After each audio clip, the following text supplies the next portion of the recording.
te invito a leer la Biblia en un año. Hola amigos de Buscando a Jesucristo, mi nombre es Jason Guevara y vamos a continuar con la lectura del libro de Romanos. El día de hoy vamos a leer del capítulo 8 al capítulo 10. Bienvenidos. Romanos capítulo 8. Por lo tanto, ya no hay condenación para los que pertenecen a Cristo Jesús. Y porque ustedes pertenecen a Él, el poder del Espíritu que da vida los ha libertado del poder del pecado, que lleva a la muerte. La ley de Moisés no podía salvarnos, porque nuestra naturaleza pecaminosa es débil. Así que Dios hizo lo que la ley no podía hacer. Él envió a su propio Hijo en un cuerpo como el que tenemos nosotros, pecadores. Y en ese cuerpo Dios declaró el fin del dominio que el pecado tenía sobre nosotros mediante la entrega de su Hijo como sacrificio por nuestros pecados. Lo hizo para que se cumpliese totalmente la exigencia justa de la ley a favor de nosotros, que ya no seguimos a nuestra naturaleza pecaminosa, sino que seguimos al Espíritu. Los que están dominados por la naturaleza pecaminosa piensan en cosas pecaminosas, pero los que son controlados por el Espíritu Santo piensan en las cosas que agradan al Espíritu. Por lo tanto, permitir que la naturaleza pecaminosa les controle la mente lleva a la muerte, pero permitir que el Espíritu les controle la mente lleva a la vida y a la paz. Pues la naturaleza pecaminosa es enemiga de Dios siempre. Nunca obedeció las leyes de Dios y jamás lo hará. Por eso, los que todavía viven bajo el dominio de la naturaleza pecaminosa nunca pueden agradar a Dios. Pero ustedes no están dominados por su naturaleza pecaminosa. Son controlados por el Espíritu si el Espíritu de Dios vive en ustedes. Y recuerden que los que no tienen al Espíritu de Cristo en ellos, de ninguna manera pertenecen a Él. Y Cristo vive en ustedes. Entonces, aunque el cuerpo morirá por causa del pecado, el Espíritu les da vida, porque ustedes ya fueron declarados justos a los ojos de Dios. El Espíritu de Dios, quien levantó a Jesús de los muertos, vive en ustedes. Y así como Dios levantó a Cristo Jesús de los muertos, Él dará vida a sus cuerpos mortales mediante el mismo Espíritu, quien vive en ustedes. Por lo tanto, amados hermanos, no están obligados a hacer lo que su naturaleza pecaminosa los incita a hacer, pues si viven obedeciéndola, morirán. Pero si mediante el poder del Espíritu hacen morir las acciones de la naturaleza pecaminosa, vivirán.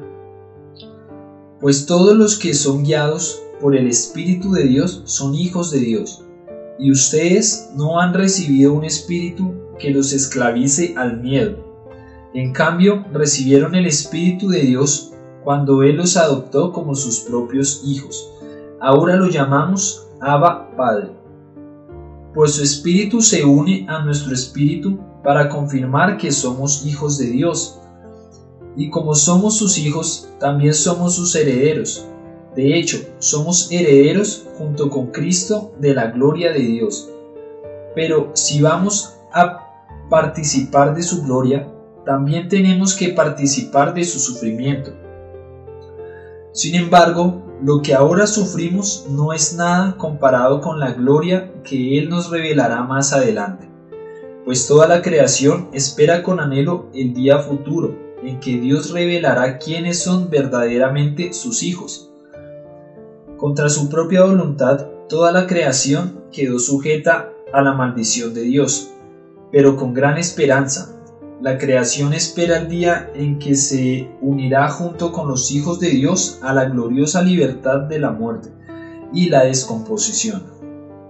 Pues sabemos que hasta el día de hoy toda la creación gime de angustia como si tuviera dolores de parto, y los creyentes también gemimos, aunque tenemos al Espíritu de Dios en nosotros, como una muestra anticipada de la gloria futura, porque anhelamos que nuestro cuerpo sea liberado del pecado y el sufrimiento. Nosotros también deseamos con una esperanza ferviente que llegue el día en que Dios nos dé todos nuestros derechos como sus hijos adoptivos, incluido el nuevo cuerpo que nos prometió. Recibimos esa esperanza cuando fuimos salvos. Sí, uno ya tiene algo, no necesita esperarlo, pero deseamos algo que todavía no tenemos. Debemos esperar con paciencia y confianza. Y el Espíritu Santo nos ayuda en nuestra debilidad. Por ejemplo, nosotros no sabemos qué quiere Dios que le pidamos en oración, pero el Espíritu Santo ora por nosotros con gemidos que no se pueden expresar con palabras. Y el Padre, quien conoce cada corazón, sabe lo que el Espíritu dice, porque el Espíritu intercede por nosotros, los creyentes, en armonía con la voluntad de Dios. Y sabemos que Dios hace que todas las cosas cooperen para el bien de los que lo aman y son llamados según el propósito que Él tiene para ellos. Pues Dios conoció a los suyos de antemano y los eligió para que llegaran a ser como su Hijo, a fin de que su Hijo fuera el hijo mayor de muchos hermanos. Y después de haberlos elegido, Dios los llamó para que se acercaran a Él, y una vez que los llamó, los puso en la relación correcta con Él, y luego de ponerlos en la relación correcta con Él, les dio su gloria. ¿Qué podemos decir acerca de cosas tan maravillosas como estas? Si Dios está a favor de nosotros, ¿quién podrá ponerse en contra? Si Dios no se guardó ni a su propio Hijo, sino que lo entregó por todos nosotros, ¿no nos dará también todo lo demás? ¿Quién se atreve a acusarnos a nosotros, a quienes Dios ha elegido para sí? Nadie, porque Dios mismo nos puso en la relación correcta con Él. Entonces, ¿quién nos condenará? Nadie, porque Cristo Jesús murió por nosotros y resucitó por nosotros, y está sentado en el lugar de honor, a la derecha de Dios, e intercede por nosotros.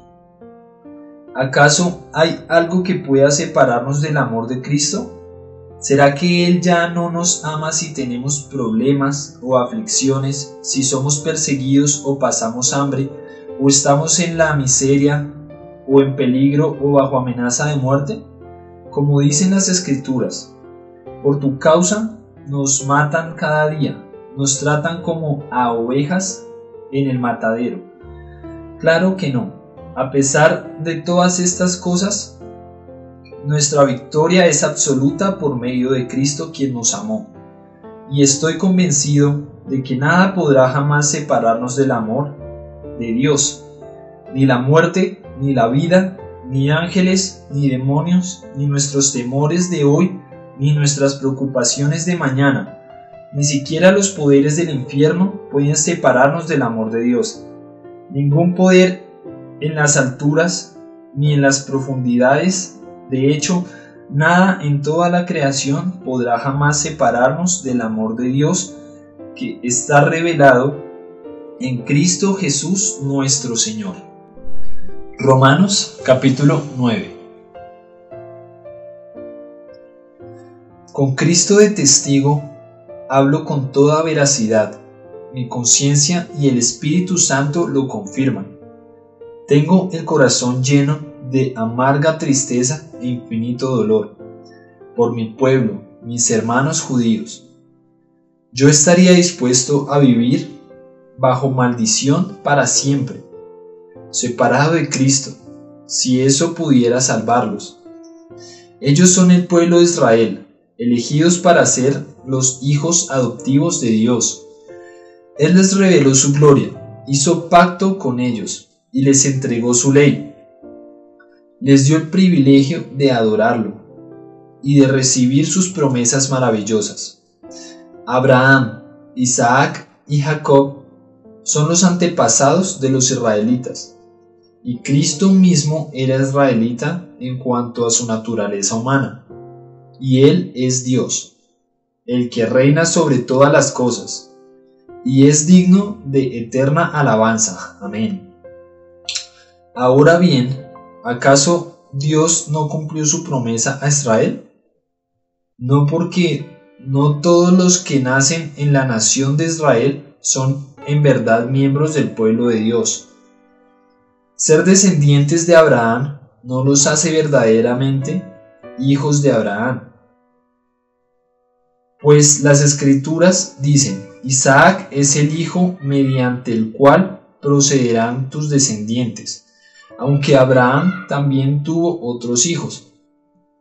Esto significa que no todos los descendientes naturales de Abraham son necesariamente hijos de Dios. Solo los hijos de la promesa son considerados hijos de Abraham, pues Dios había prometido: volveré dentro de 1 año y Sara tendrá un hijo. Ese hijo fue nuestro antepasado Isaac. Cuando se casó con Rebeca, ella dio a luz mellizos. Pero antes de que nacieran, antes de que pudieran hacer algo bueno o malo, ella recibió un mensaje de Dios. Este mensaje demuestra que Dios elige a la gente según sus propósitos. Él llama a las personas, pero no según las buenas o malas acciones que hayan hecho. Se dijo: tu hijo mayor servirá a tu hijo menor. Como dicen las Escrituras: amé a Jacob, pero rechacé a Esaú. ¿Estamos diciendo entonces que Dios fue injusto? Por supuesto que no. Pues Dios le dijo a Moisés: tendré misericordia de quien yo quiera y mostraré compasión con quien yo quiera. Por lo tanto, es Dios quien decide tener misericordia, no depende de nuestro deseo ni de nuestro esfuerzo. Pues las Escrituras cuentan que Dios le dijo a Faraón: te he designado con el propósito específico de exhibir mi poder en ti y dar a conocer mi fama por toda la tierra. Así que, como ven, Dios decide tener misericordia de algunos y también decide endurecer el corazón de otros para que se nieguen a escuchar. Ahora bien, ustedes podrán decir: ¿por qué Dios culpa a las personas por no responder? ¿Acaso no hicieron sencillamente lo que Él les exige que hagan? No, no digan eso. ¿Quién eres tú, simple ser humano, para discutir con Dios? ¿Acaso el objeto creado puede preguntarle a su creador: ¿por qué me has hecho así? Cuando un alfarero hace vasijas de barro, ¿no tiene derecho a usar del mismo trozo del barro para hacer una vasija de adorno y otra para arrojar a la basura? De la misma manera, aunque Dios tiene el derecho de mostrar su enojo y su poder, Él es muy paciente con aquellos que son objeto de su enojo, los que están destinados para destrucción. Lo hace para que las riquezas de su gloria brillen con mucha más intensidad sobre aquellos a quienes les tiene misericordia, los que preparó de antemano para gloria.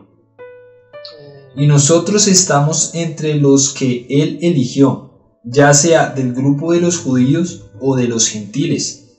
Con respecto a los gentiles, Dios dice en la profecía de Oseas: a los que no eran mi pueblo, ahora los llamaré mi pueblo, y amaré a los que antes no amaba. Y también dice, en un lugar donde se les dijo: ustedes no son mi pueblo, allí serán llamados hijos del Dios viviente.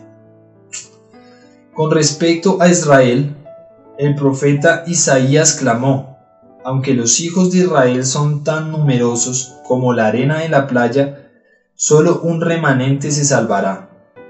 Pues el Señor ejecutará su sentencia sobre la tierra, sin demora y de manera terminante.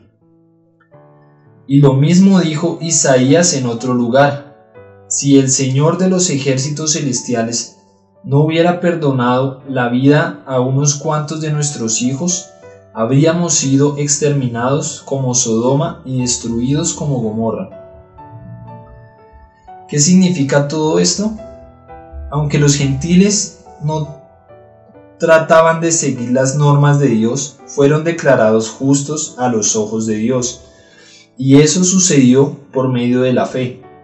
Pero los hijos de Israel, que se esforzaron tanto en cumplir la ley para llegar a ser justos ante Dios, nunca lo lograron. ¿Por qué no? Porque trataban de hacerse justos ante Dios por cumplir la ley en lugar de confiar en Él. Tropezaron con la gran piedra en su camino.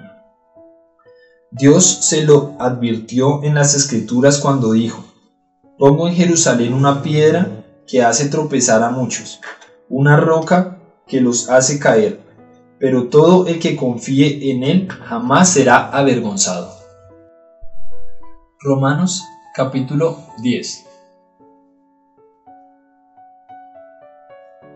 Amados hermanos, el profundo deseo de mi corazón y mi oración a Dios es que los israelitas lleguen a ser salvos. Yo sé que ellos tienen un gran entusiasmo por Dios, pero es un fervor mal encausado, pues no entienden la forma en que Dios hace justas a las personas con Él. Se niegan a aceptar el modo de Dios y en cambio se aferran a su propio modo de hacerse justos ante Él, tratando de cumplir la ley. Pero Cristo ya cumplió el propósito por el cual se entregó la ley. Como resultado, a todos los que creen en Él se les declara justos a los ojos de Dios. Pues Moisés escribe que la ley exige obediencia a todos sus mandatos para que una persona llegue a ser justa ante Dios. Pero el modo de la fe para hacernos justos ante Dios dice: «No digáis en tu corazón, ¿quién subirá al cielo para hacer bajar a Cristo a la tierra?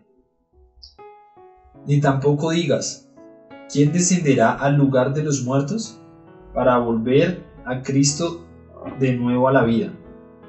En realidad dice: el mensaje está muy cerca de ti, está en tus labios y en tu corazón. Y ese mensaje es el mismo mensaje que nosotros predicamos acerca de la fe. Si confiesas con tu boca que Jesús es el Señor y crees en tu corazón que Dios lo levantó de los muertos, serás salvo. Pues es por creer en tu corazón que eres declarado justo a los ojos de Dios, y es por confesarlo con tu boca que eres salvo. Como nos dicen las Escrituras, todo el que confíe en Él jamás será deshonrado. No hay diferencia entre los judíos y los gentiles en este sentido. Ambos tienen al mismo Señor, quien da con generosidad a todos los que lo invocan. Pues todo el que invoque el nombre del Señor será salvo. Pero ¿cómo pueden ellos invocarlo para que los salve si no creen en Él? ¿Y cómo pueden creer en Él si nunca han oído de Él? ¿Y cómo pueden oír de Él a menos que alguien se lo diga? ¿Y cómo irá alguien a contarles sin ser enviado? Por eso las Escrituras dicen: «Qué hermosos son los pies de los mensajeros que traen buenas noticias». Sin embargo, no todos aceptan la buena noticia, porque el profeta Isaías dijo: «Señor, ¿quién ha creído nuestro mensaje?». Así que la fe viene por oír, es decir, por oír la buena noticia acerca de Cristo. Pero pregunto, ¿de verdad el pueblo de Israel oyó el mensaje? Claro que sí. El mensaje se ha difundido por toda la tierra y sus palabras por todo el mundo. Vuelvo a preguntar, ¿entendió realmente el pueblo de Israel?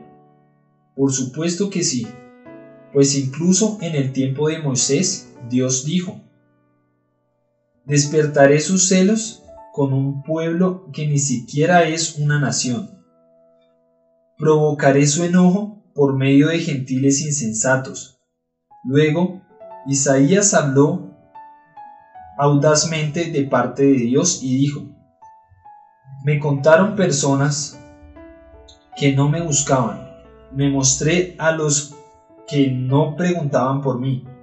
Pero con respecto a Israel, Dios dijo: todo el día les abrí mis brazos, pero ellos fueron desobedientes y rebeldes. Padre Santo, yo te quiero dar gracias por tu palabra, Señor. Gracias porque tú nos has demostrado, Señor, que estábamos separados de ti. Pero aún así, Padre amado, Señor, tú nos amaste. Y ahora, aunque no somos parte de tu pueblo, aunque no somos israelitas por descendencia, tú nos has llamado a ser tus hijos. Y te damos gracias porque nos has dado todos los derechos que tiene un hijo.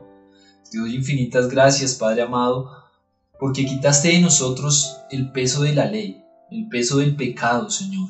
Te doy gracias porque esa ley que es buena nos ha llevado a entender que no es por nuestras obras, es por tu obra, bendito Dios, es por tu sacrificio. Te doy gracias por haber enviado a tu Hijo, Señor, el cual derramó hasta su última gota de sangre para limpiarnos, Padre amado, y te doy gracias por eso, Señor. Padre Santo, te quiero pedir que seas tú, Señor, ayudándonos a dominar nuestra mente, y que nuestra mente siempre esté pensando en lo que es del Espíritu, en tus deseos, en tu obra, Señor.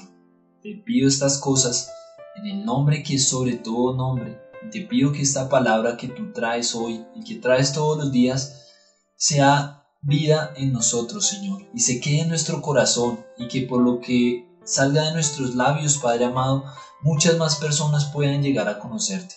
Te pedimos esto en el santo nombre de Cristo Jesús. Amén. Te invito a leer la Biblia en un año.